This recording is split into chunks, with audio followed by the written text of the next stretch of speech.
Nalugi ang munting negosyo ni Anton dahil sa pagkakabaon sa utang. Paano ba naman kasi?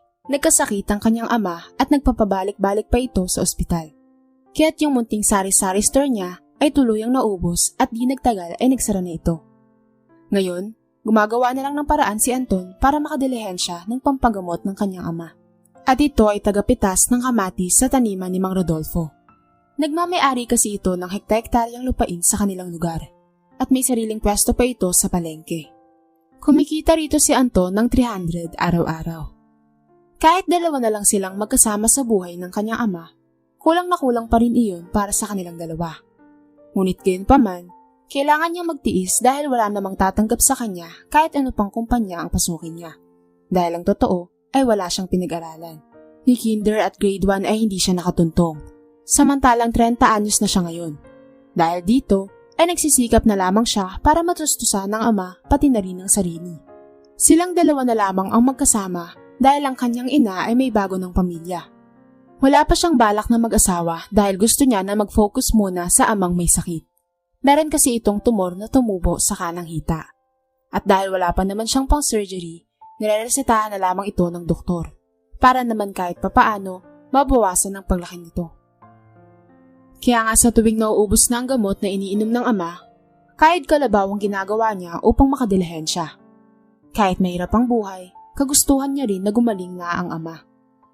Isang araw, habang namimitas siya ng kamatis sa bukid ni Mang Rodolfo, ay nilapitan siya nito.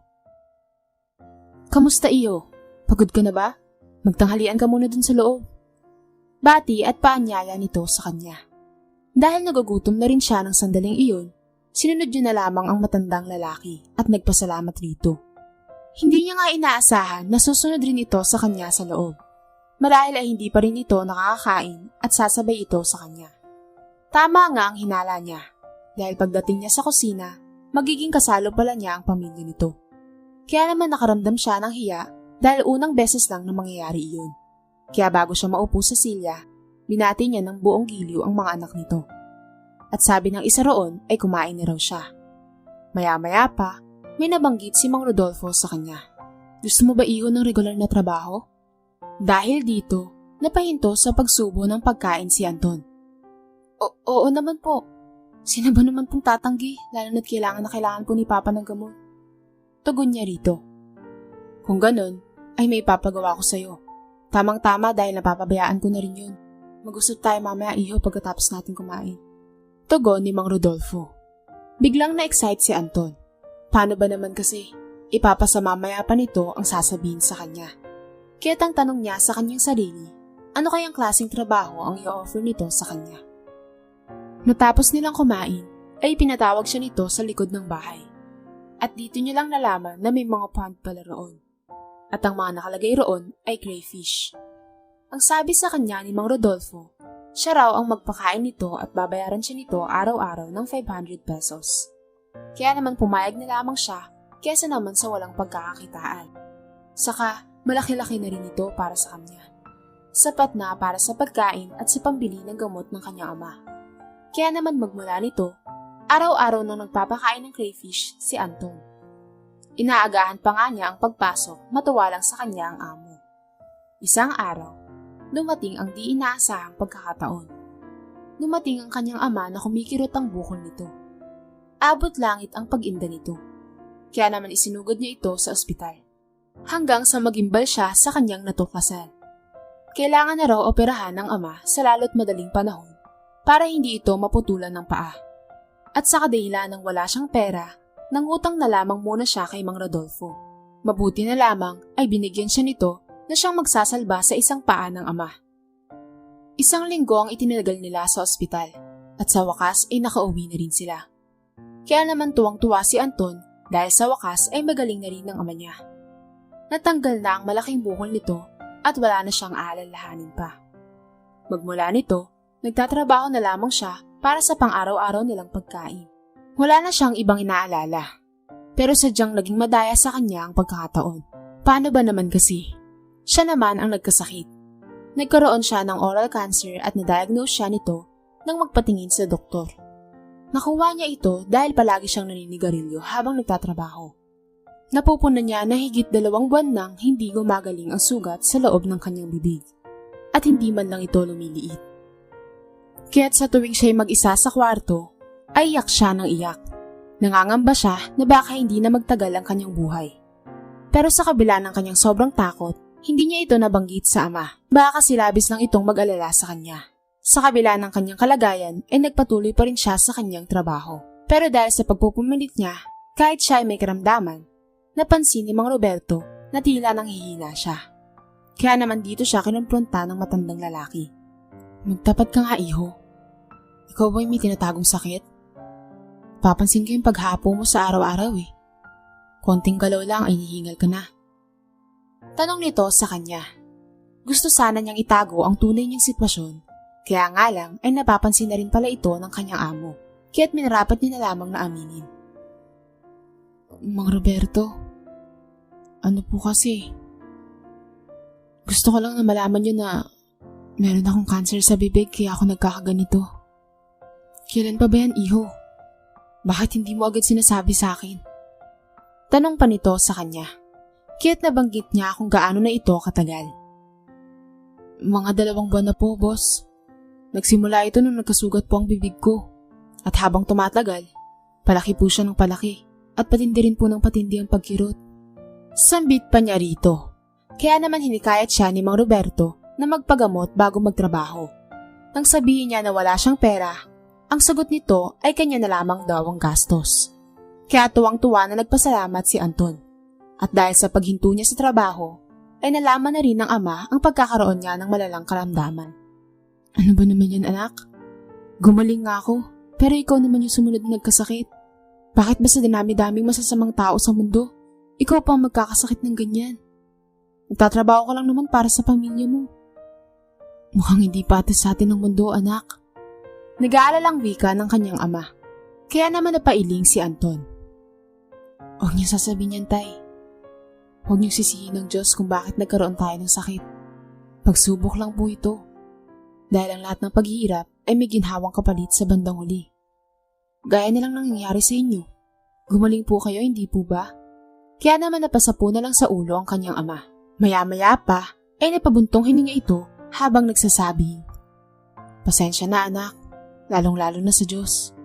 Hindi ko kasi maiwasang magsalita ng ganun dahil sa sunod-sunod na pagsubok na dumarating sa buhay natin. Nga pala, talaga bang ipapagamot ka ng amo mo? Paninigurado pa nito sa kanya. Opo, tay. Ipapakemotherapy niya ako sa susunod na araw. Tugon niya rito. Mabuti naman kung ganun. Nang maagapan rin yan dahil halos 2 buwan na rin pala yan eh. Mabuti hindi mo pinatagal ng 1 taon. Kundi baka mapahama ka pa. Sambit nito sa kanya. Nung sumapit ang chemotherapy niya, naging maayos naman ang lahat. Kaso nga lang, medyo nahihiya na siyang lumabas ng bahay dahil nakakalbo na ang ulo niya. Subalit kahit ang sarili niya ay di matanggap na gano'n ang itsura niya, inisip niya na lamang na parte ito ng kanyang pagaling. Buong maghapon lamang nasa loob ng bahay habang nakahiga si Anton. Samantalang ang kanyang ama na ang humalinis sa kanya sa pamamasukan kay Mang Roberto. Hanggang sa lumipas ang 3 buwang gamutan, sa wakas ay gumaling na rin si Anton. Nawala na ang malaking sugat niya sa bibig. Tumubo na rin ng maayos ang buhok niya sa ulo, hanggang sa makabalik na siya kay Mang Roberto. Nakakapagtrabaho na siya ng maayos kaya't nakakapag-ipon na siya para sa kanyang future. May balak kasi siyang mag-aral kahit na may edad na siya. Kahit pa magsimula pa siya ng grade 1 sa edad niyang 30 anyos ay ayos lang daw. Basta ay makakapagsulat na siya at makakapagbasa na siya. Para naman wala ng mga hamak sa kanya. Hanggang sa pumatak nga ang araw na yun kung saan nakapag-ipon na siya. Kaya naman nag-enroll na siya sa pagiging grade 1. Pinagtatawanan siya ng mga kaklase niya dahil siya ang pinakamatanda roon at halos kasing edad pa niya ang teacher. Pero sa kabila nito ay hindi niya nalang dinamdam ang mga panlalait. Total ay mga bata lamang ang mga ito at para niya nalang mga anak. Nagpatuloy lamang siya sa kanyang goal kahit na pinagtatawanan lamang siya. Ang mahalaga ay may natututunan siya sa loob ng paaralan. Kaya naman tuwing hapon at gabi na lamang ang duty niya kay Mang Roberto. Isang hapon, habang nagdidilig ng mga gulay si Anton dahil ito ang inata sa kanya, ay bigla siyang pinatawag ni Mang Roberto sa likod ng bahay. Kaya naman agad siyang nagtungo roon para kausapin ng amo. Pinapatawag niyo raw po ako, sir. Sambit ni Anton. May bibigay kasi ako na alam kong mapapakinabangan mo. Tugon nito, sabay net nito sa pond ng 2 crayfish at nilagay sa plastic container. Kalaunan ay iniabot ito sa kanya. Paramihin mo yan, iho. Malaki ang kikitain mo dyan dahil alam kong masipag ka. Kailangan lang ng tiyaga. Napatitig si Anton sa inaabot nito sa kanya.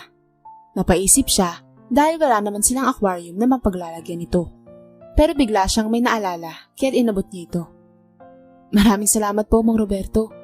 Opo, paparamihin ko po ito. May malawak naman po kasi kami espasyo sa likod ng bahay. Gagawa na lang po ako ng pond. Tugon niya rito habang nakangiti.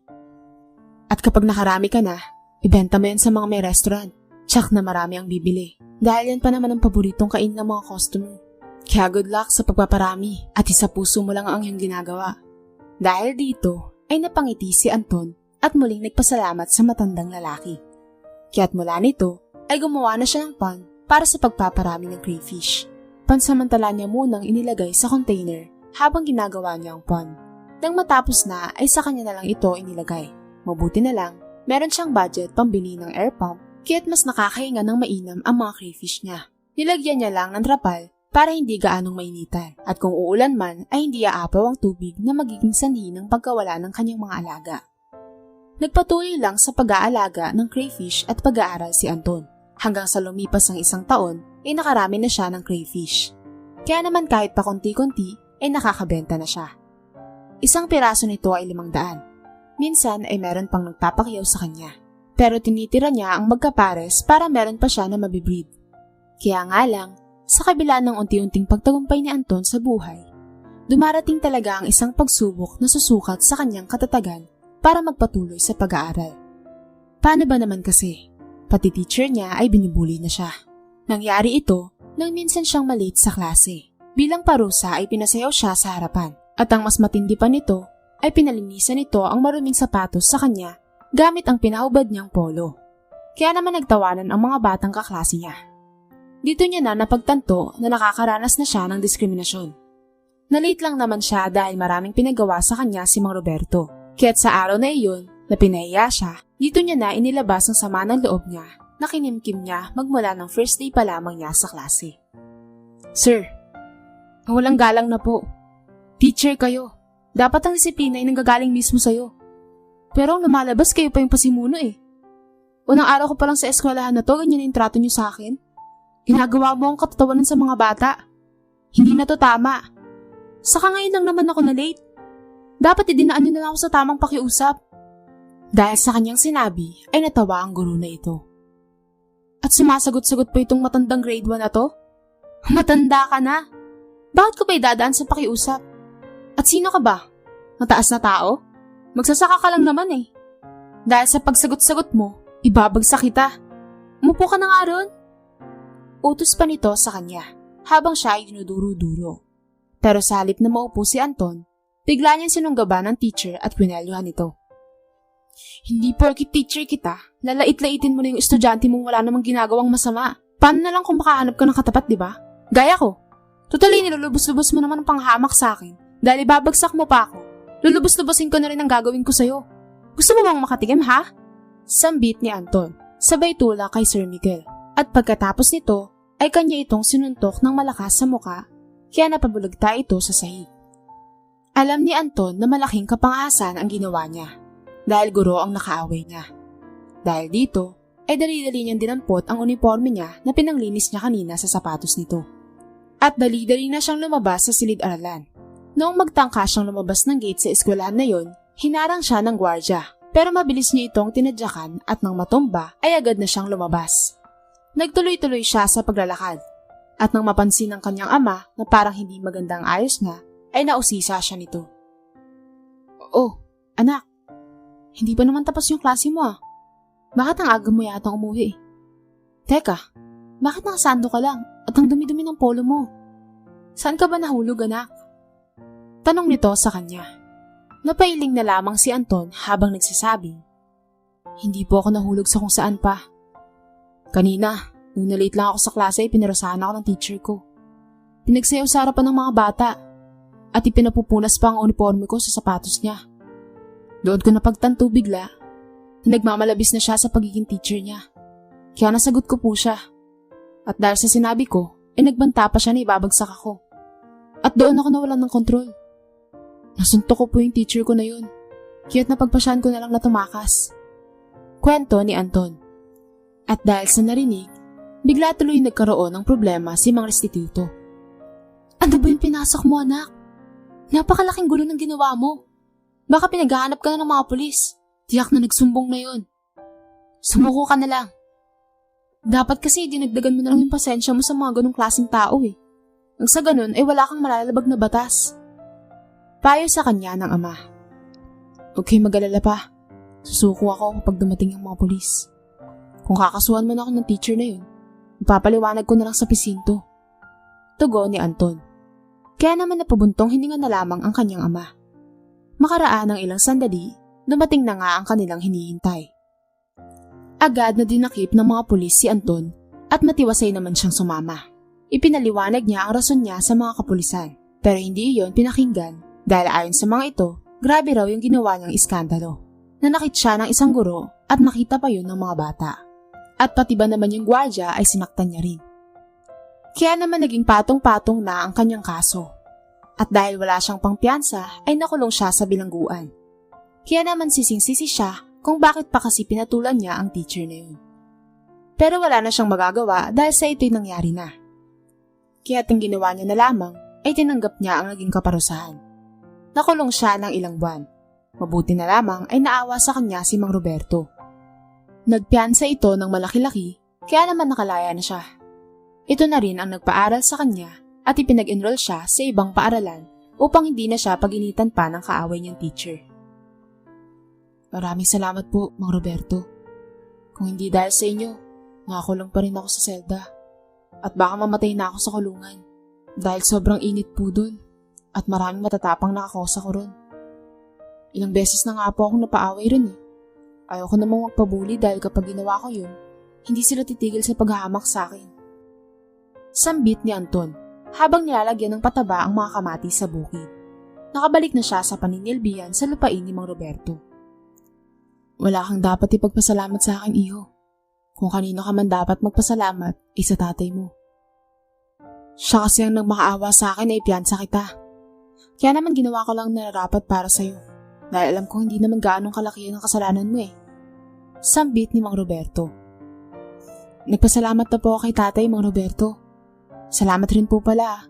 Dahil habang nakakulong ako, ay binigyan niya ng trabaho si tatay. Kaya naman nabuhay niya ang sarili niya sa loob ng ilang buwan. Sambit ni Anton. Naku, wala yun. Tulong ko lang yun sa kanya.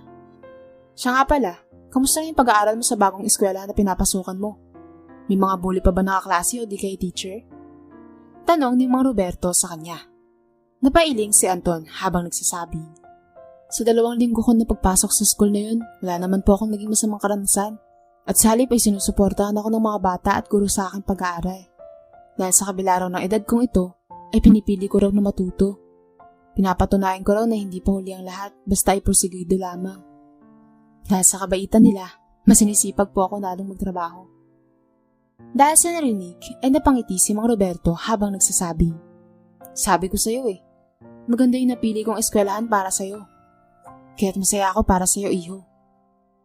Mula nang makalaya si Anton, ipinangako niya sa sariling hindi na siya gagawa pa ng ikakasadlak niya sa kulungan. Ayaw niya ulit masayang ang oras dahil lang sa pagkakakulong niya.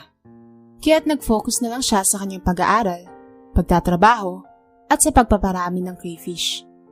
Hanggang sa lumipas ang maraming panahon, ay nakapagtapos na ng high school si Anton. Hindi na siya nakapagpatuloy sa kolehiyo dahil para sa kanya, hindi na yun kailangan. Total ay nakakasulat at nakakabasa naman na siya.